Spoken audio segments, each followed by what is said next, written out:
नमस्कार, मैं हूं दीपक कुमार। आज हमारे साथ इस मंच पे उत्तर प्रदेश के समान शिक्षा आंदोलन के सह संयोजक डॉक्टर चतुरानंद ओझा हैं। हम बिना किसी भूमिका के सीधे सीधे सवाल पर आएंगे कि ताकि आपको ज़्यादा से ज़्यादा हम जानकारी मुहैया करा सकें। डॉक्टर साहब, बहुत बहुत स्वागत है आपका। ये पेपर लीक प्रशासन की विफलता है या संगठित अपराध है? पेपर लीक प्रशासन की विफलता नहीं, वो संगठित अपराध है जी। और वह अपराध इस प्रशासन द्वारा संरक्षित है जी, जिससे कि आम जनता का, आम जो प्रतिभाशाली छात्र हैं उनका नुकसान होता है और जो अमीर लोग हैं वह उसका लाभ उठा लेते हैं। डॉक्टर साहब, बार बार पेपर लीक की वजह क्या है? कैसे लीक हो जा रहा है? सरकार तो मुस्तैद है, तमाम व्यवस्था करती है, ये कैसे लीक हो जा रहा है बार बार? देखिए, जिस तरह से प्राइवेट एजेंसियां उसमें इन्वॉल्व हैं, जिस तरह शामिल है उसमें, वो सारी जो परीक्षा की एजेंसी है वो भी प्राइवेट एजेंसी है नेशनल राष्ट्रीय स्तर पर, और जो वो कोचिंग एजेंसियां हैं वो भी सब प्राइवेट हैं। हम सभी जानते हैं महंगी एजेंसियां हैं, वो कोचिंग के धंधे का जो कारोबार वो बड़ा कारोबार है देश में। उसके बाद प्राइवेट मेडिकल कॉलेजेज का कारोबार है। ये सब मिला करके वो एक ऐसा माहौल बना, ऐसी स्थिति बनाते हैं कि वो पेपर लीक बार बार होना है, और जब तक यह व्यवस्था बनी रहेगी तब तक पेपर लीक को रोका नहीं जा सकता है। भले उसको दबाया जा सकता हो, उसको बढ़ने से उसको कैसे बचाया जा सकता हो पेपर लीक को जाहिर होने से, लेकिन अपराध के रूप में वो चलता रहेगा, संगठित अपराध के रूप में वो चलता रहेगा। और उसको जो है, जब तक कि उसको वो जो राष्ट्रीय जो टेस्टिंग एजेंसी है NTA है, उससे अगर उसको रद्द नहीं किया जाता है, और जो पूरा प्राइवेट का जो एक धंधा है, कोचिंग के धंधे को नहीं रद्द किया जाता है, तब तक हम इसको रोक नहीं सकते हैं, और इस पर चाहे हम कितना भी हल्ला मचा लें। इसका सबसे अधिक नुकसान किसको है? छात्र को, सरकार को, या भर्ती व्यवस्था को? इसका सबसे अधिक नुकसान जो प्रतिभाशाली छात्र हैं उन छात्रों को है, और इसमें जो प्रतिभाहीन, जो प्रतिभाशाली नहीं हैं, जो उस कंपटीशन को पास नहीं कर सकते हैं, लेकिन वो पैसे वालों के बेटे हैं, वो पैसे। अच्छा, इसमें ऐसा व्यवस्था है क्या कि अमीरी गरीबी ज़्यादा पैसे वालों की कुछ ऐसा शॉर्टकट व्यवस्था भी है क्या? सारी व्यवस्था है, ये न्याय व्यवस्था से लेकर चिकित्सा व्यवस्था तक। अमीरों के लिए स्पेशल व्यवस्था है, स्पेशल स्कूल है, स्पेशल अस्पताल है। तो आप ये सवाल पूछ रहे हैं जो कि आम जनता का हर आदमी जानता है यहाँ। हम आपसे सवाल कर रहे हैं कि कौन जानता है कौन नहीं, बात इसकी नहीं। मैं आपसे सवाल कर रहा हूँ, सीधा सीधा जवाब दे। एकदम पूरी छूट है, और आप प्राइवेट स्कूलों में पास होने की, और ये जो हमारे कोचिंग सेंटर हैं उसमें निश्चित रूप से आपको परीक्षा पास कराने के लिए सुविधा शुल्क ली जाती है, और वो सुविधा शुल्क यहाँ प्राइवेट स्कूल में BA पास करने के लिए किसान, गरीब मजदूर का बेटा भी देता है। सुविधा शुल्क है वो तो यहाँ कम होती है, देना ही देना। और वो सुविधा, हाँ, वो प्राइवेट स्कूल है तो उसमें सुविधा शुल्क आपको देना ही देना है, क्योंकि वो कहते हैं हमने पैसा लगाया है और मुझे इसमें से मुनाफा कमाना है, और सरकार इस मुनाफे को प्रोत्साहन दे रही है, और ऐसे में किसी तरह के नैतिक मूल्यों का पालन होना असंभव है। अच्छा डॉक्टर साहब, आप इतना सब कुछ कह रहे हैं, ये जो पेपर लीक समस्या है, इसमें शामिल अधिकारियों और कर्मचारियों की जवाबदेही कैसे तय की जा सकती है? कुछ सुझाव भी आना चाहिए। मैंने इसके पहले आपसे कहा कि उसमें किसी अधिकारी की जवाबदेही बनती ही नहीं है। उसने एक टेस्टिंग एजेंसी को दे दिया है, वो टेस्ट लेगी, और उसमें अगर बहुत होगा तो किसी एक उसमें निचले पायदान पर खड़े हुए किसी कर्मचारी को, किसी चपरासी को, किसी केंद्र जो परीक्षा में जो नियंत्रण कर रहा है, कहीं का केंद्राध्यक्ष है, उसको प्रताड़ित कर दिया जाएगा, और इन सारे लोगों को मुक्त रखा जाएगा। जो लोग उसके असली खिलाड़ी हैं वो उसमें आपको दिखाई नहीं देंगे, और जो मोहरे बनाए जा रहे हैं, जो उसमें नौकरी कर रहे हैं और कुछ पैसे के लिए जाकर ड्यूटी कर रहे हैं, उन लोगों को पकड़ करके और उनको कहा जाएगा कि यही लोग हैं जो इसके असली दोषी हैं। यानी छोटी मछलियों पे हाथ डाल दिया जाएगा, बड़ी मछली और मगरमच्छ सारे बच जाएंगे। मगरमच्छों को बचाने के लिए ये पूरा सिस्टम बनाया गया है, और फिर उसमें नए मगरमच्छ पैदा करने के लिए इस पूरा भ्रष्ट तंत्र लगा हुआ है। एक बार डॉक्टर साहब सवाल आ रहा है कि छात्रों का परीक्षा प्रणाली से भरोसा उठ गया है, यह सुनिश्चित, मैं बड़ी जिम्मेदारी से कह रहा हूँ, और मैं आपसे एक राय लेना चाहता हूँ, जवाब चाहता हूँ उसके, कि आखिर जो छात्रों का भरोसा उठा है शिक्षा प्रणाली से, उसको वापस कैसे लाया जाए? कुछ सुझाव हो तो दीजिए। भरोसा ही एक दिन में नहीं उठ गया है छात्रों का जी।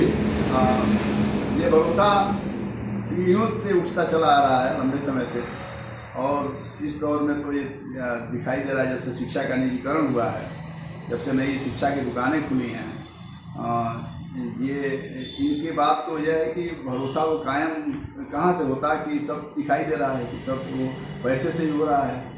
आप ये देख रहे हैं कि आपको भी लग रहा है कि भरोसा कुछ टूटा है, कुछ छात्र भरोसा पूरी तरह टूटा हुआ है, और कोई भी मुख्य मार्ग से किसी को उम्मीद नहीं है कि वह प्रवेश कर जाएगा। हर आदमी किसी सिफारिश का मार्ग और कोई बीच की गली तलाशते हुए जाना चाहता है। उसे लगता नहीं है कि अगर वह अपने दम खम के बल पे जाएगा तो वो कहीं पहुंच पाएगा, वह किसी पद पर पहुंच पाएगा, किसी प्रतियोगी परीक्षा में पहुंच पाएगा। क्योंकि आप ये जानते हैं कि बहुत पहले से जो प्रतिभाशाली अभिमन्यु था उसका वध करके ही, या जो प्रतिभाशाली एकलव्य था उसका अंगूठा काट के ही तमाम लोगों को धनुर्धर बनाया जाता है, तमाम लोगों को विद्वान बनाया जाता है। वो आज बनाया जा रहा है इस रूप में। लेकिन मुझे ये कहना है कि आज की स्थिति यह है कि ये विश्वास हर स्तर पर खारिज हुआ है।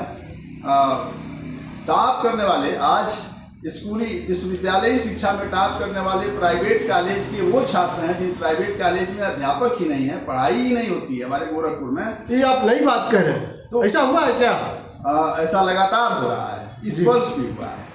और ये हुआ है कि वो टॉप करते हैं कहाँ से, वो पता चलता है कि वो विद्यालय है, जिस विद्यालय में प्रिंसिपल कौन है तो पता नहीं है, जिसमें अध्यापक कौन है यह भी पता नहीं है। और कई बार तो जो टॉप करने वाला विद्यार्थी है वो भी छूट जाता है, उसका भी पता लगाना पड़ता है कि वो कहाँ है, और उसका भी पता नहीं चल रहा होता है। गोरखपुर विश्वविद्यालय के सेल्फ फाइनेंस कॉलेज की बात मैं कर रहा हूँ।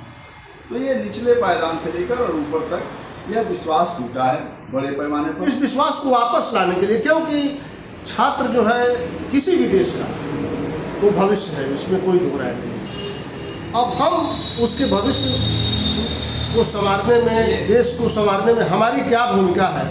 ये बहुत अच्छा सवाल आपका है कि इस भरोसा को वापस कैसे लाए जी। और भरोसे को वापस लाने का कोई नीम हकीमी नुस्खा नहीं होता है कि जिसमें हम च्यवनप्राश टाइप का कुछ नहीं है। नहीं, कोई ऐसा नुस्खा नहीं है।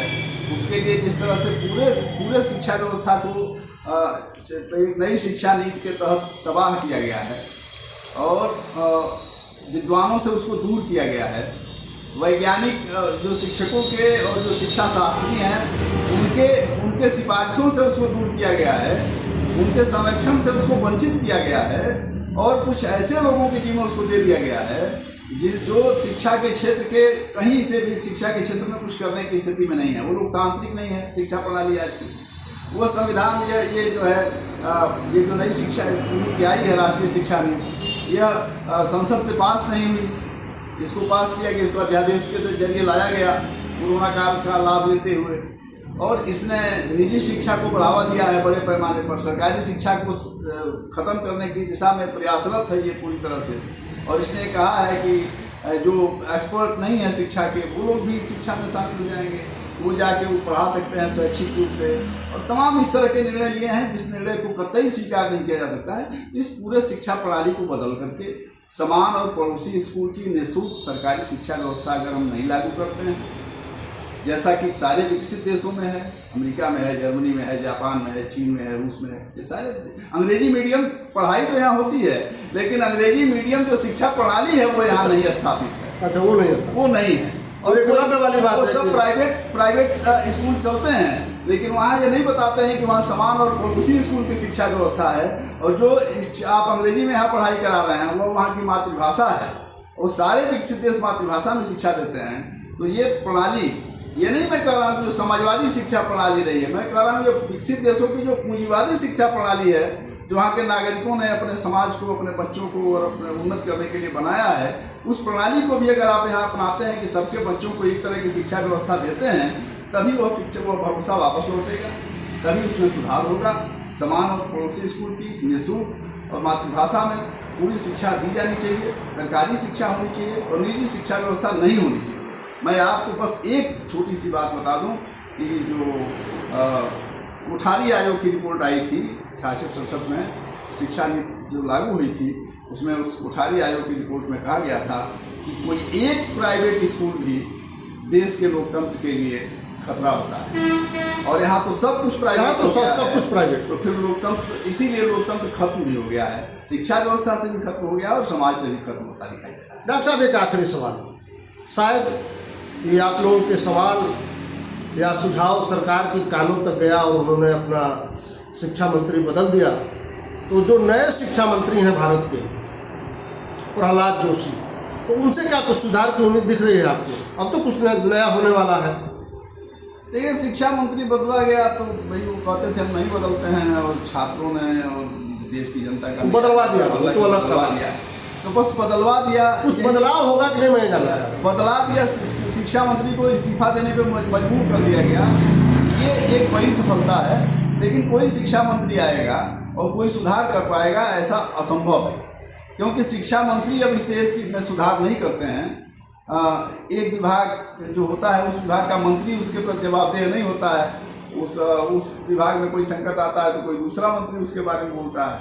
यहाँ शिक्षा मंत्री उन्होंने बनाया, जब ये सरकार आई बीजेपी की, तो एक इंटर पास अभिनेत्री को इन्होंने बना दिया, जो तो उच्च शिक्षा का और शिक्षा के क्षेत्र में चिंतन का कोई ज्ञान नहीं था। उस समय भी बहुत मसले हुए, वो देखा हैदराबाद यूनिवर्सिटी में एक छात्र ने आत्महत्या की, इसमें सीधा दखल था उस महिला का। तो ये उसके बाद भी शिक्षा मंत्री, सुधार की गुंजाइश दिख रही है? कहीं नहीं। कोई शिक्षा मंत्री आ जाए, शिक्षा व्यवस्था नहीं बदलेगी। शिक्षा व्यवस्था बदलने के लिए शिक्षा नीति और नियत दोनों की जरूरत होती है, और आज शिक्षा नीति भी जन विरोधी है और नियत जो है शिक्षा माफिया सारे सरकार में है। और आप देख रहे हैं कि वो सभी यहाँ का मुख्यमंत्री जो है वो भी शिक्षा माफिया है उत्तर प्रदेश का, उसके पास भी 50 कॉलेज हैं। नहीं, हम चाहते हैं कि वो बदलाव होगा कि नहीं, मैं ये चाह रहा हूँ। मुख्यमंत्री पे हम बाद में बात करेंगे। मुख्यमंत्री और कुलपति कोई बदलाव नहीं ला सकते हैं, ये बात से जो मुख्यमंत्री कर रहे हैं वो शिक्षा मंत्री और कुलपति जैसे पद से कोई बदलाव आज नहीं आ सकता है। वो संसद और जन आंदोलनों से और शिक्षा नीति को बदल के ही वो आ सकता है। पहले जब आप शिक्षा नीति का जब तक आप नहीं करेंगे, समान शिक्षा व्यवस्था नहीं लागू करेंगे, तो वो देखिए शिक्षा नीतियाँ यहाँ संसद से नहीं पास हो रही हैं, वो IMF और वर्ल्ड बैंक से और अमेरिकन लॉबी से पास हो रही हैं, और उनके दिए गए सुझाव में रंच मात्र भी संशोधन करने की हैसियत यहाँ के संसद की नहीं है, बीजेपी की नहीं है, मुख्यमंत्री की नहीं है। तो वो बेचारा जो दो मंत्री तो पहले से सुधार, वो दो मंत्रिमंडल तो पहले से देख रहा था, एक तीसरा भी उसको मिल गया है, तो बस वो मिल गया है, वो कहने के लिए है, वास्तव में कोई परिणाम लाने के लिए नहीं है। चलिए, बहुत बहुत धन्यवाद आपका, और फिर समय हो गया हम चलेंगे, लेकिन आपसे मिलेंगे जरूर फिर किसी और मुद्दे पर, किसी और अतिथि के साथ। लेकिन आप कहाँ से देख रहे हैं, यह वीडियो कैसा रहा, हमारी मेहनत कैसी रही, आपके सुझाव की बहुत आवश्यकता है। बहुत बहुत धन्यवाद।